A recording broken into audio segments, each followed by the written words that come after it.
the last few weeks, we have had 2 fires break out that were caused by power strips. And we all have them in our homes, and the danger cannot be ignored. This morning, we're going to talk about how to use power strips safely.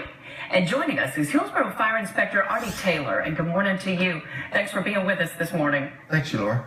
So we saw that devastating fire where a grandmother and 3 children lost their life. What is it about power strips that make them so dangerous? Laura, it's actually the consumer and how they use the product.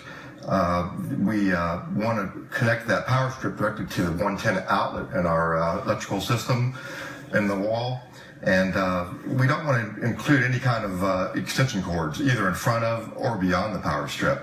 Yeah, and we know that in that case that it was fairly extenuating as it related to how the wiring went. But we can use it as a cautionary tale to be sure. Are some power strips safer than others? Yes, the best power strip to buy will incorporate a circuit breaker, and that will prevent overloads.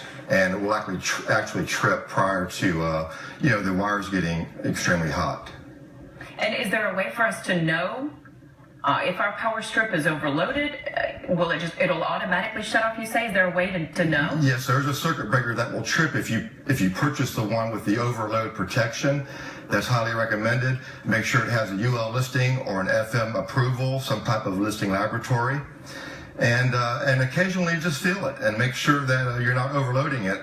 We want to actually run small appliances with our strip cords, not like refrigerators, microwaves, such appliances that pull a lot of current. We want to stay with our computers and printers and monitors. Yeah. You know, we have these power cords a lot of times in hidden spaces. Some of us do it on purpose. And so I have to wonder, in a lot of these cases we don't see them, we don't touch them for a while. What about dust and debris collecting on there? Can that affect it?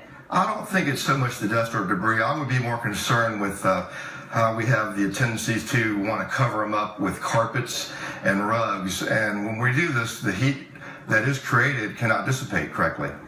Yeah, and that makes it a very dangerous situation. Are these the kinds of things that you have to warn about often?